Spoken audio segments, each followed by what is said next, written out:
माँ बाप की नीयत कभी गलत नहीं होती है। मोहन अब बड़ा हो गया था। पढ़ लिख कर अब उसकी एक अच्छी सी नौकरी एक शहर में भी लग गई थी। कुछ दिनों के बाद उसके माँ बाप ने उसकी शादी एक सुंदर लड़की से करा दिया जो कि वह नौकरी करती थी।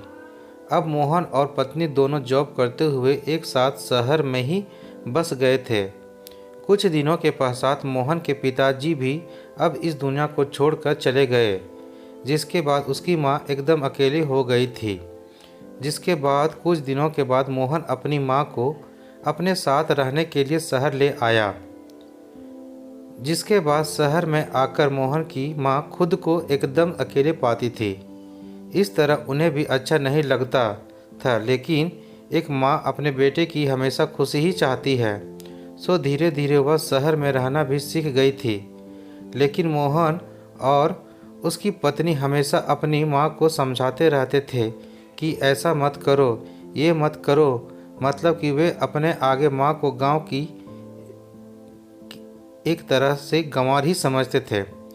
लेकिन माँ के दिल तो हमेशा से अपने बच्चों के लिए बड़ा ही होता है। सो वे सभी बातें चुपचाप सुनकर हाँ मैं हाँ मिलाकर रह जाती थी। एक दिन की बात है, सुबह मोहन की पत्नी को ऑफिस जल्दी जाना था। सो वह सब कुछ जल्दी से तैयार करके मोहन का खाना पैक करके ऑफिस चली गई। फिर इसके बाद मोहन भी जल्दी जल्दी तैयार होकर ऑफिस निकल गया था।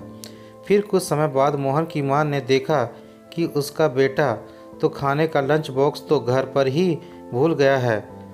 तो मां ने बिना देर किए फटाफट ऑफिस पहुंच गई और पास में एक कुर्सी पर बैठ गई, क्योंकि कंपनी में बाहर के व्यक्तियों को अंदर जाने के लिए मना था। सो फिर बेटे को दिक्कत ना हो इसलिए फ़ोन ना करके मैसेज किया। लेकिन मोहन अपने काम में बिजी था, सो माँ के मैसेज पर ज़्यादा ध्यान ना दिया। लेकिन उसकी माँ बाहर कब से उसका इंतज़ार कर रही थी। इस तरह कई घंटे बीत गया और इस बीच कई मैसेज भी किया, लेकिन मोहन का कोई उत्तर नहीं आ रहा था। इस तरह मोहन की मां को चिंता होने लगी थी। लेकिन मोहन अपनी मां के कई मैसेज आने के बाद वह अंदर ही अंदर खूब गुस्सा होने लगा था। आज तो उसने तय कर लिया था कि आज घर जाकर मां को खूब अच्छी तरह से समझा देगा कि यह उसका गांव नहीं है जो कुछ भी मनमानी करती रहेगी। और इस तरह शाम हो गया।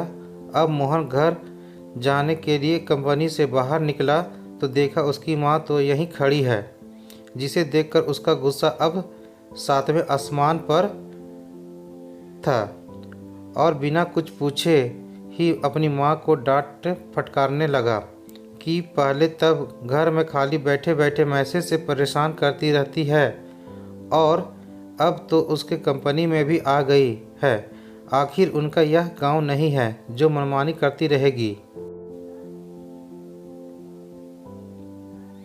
यह सुनकर मोहन की मां ने खाने का टिफ़िन मोहन की ओर आगे बढ़ा दिया, जिसे देखकर मोहन को अब समझते हुए देर न लगी कि वह अपना खाना भूल गया था, जिसे मां ने उसे देने के लिए यहाँ आई थी। इसके बाद मोहन की मां बोली, बेटा भले ही तुम बड़े हो गए हो, बड़े शहर में रहने लगे हो, भले ही अच्छे बुरे की ज़्यादा समझ आ गई हो, लेकिन मेरे लिए आज भी मेरे कलेजे का टुकड़ा ही हो, जिसे मैंने बचपन से लेकर आज तक पालते हुए आ रही हूँ।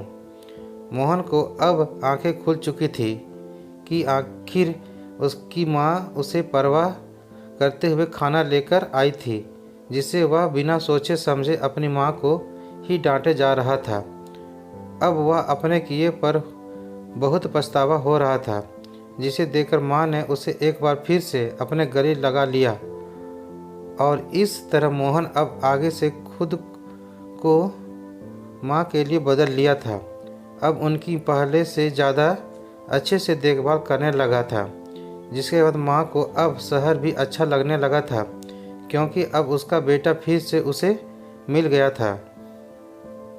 तो दोस्तों, आपको ये वीडियो कैसा लगा है कमेंट में ज़रूर बताएं और ये बताएं कि कहानी आपको कैसा लगा है। और चैनल को सब्सक्राइब कर लें। अगर वीडियो अगर अच्छा लगा है तो चैनल को सब्सक्राइब करें और नोटिफिकेशन बेल को आइकन को ऑन करें। और इस तरह का नई कहानियों के साथ मेरी कहानियों को सुनने के लिए बहुत बहुत धन्यवाद दोस्तों।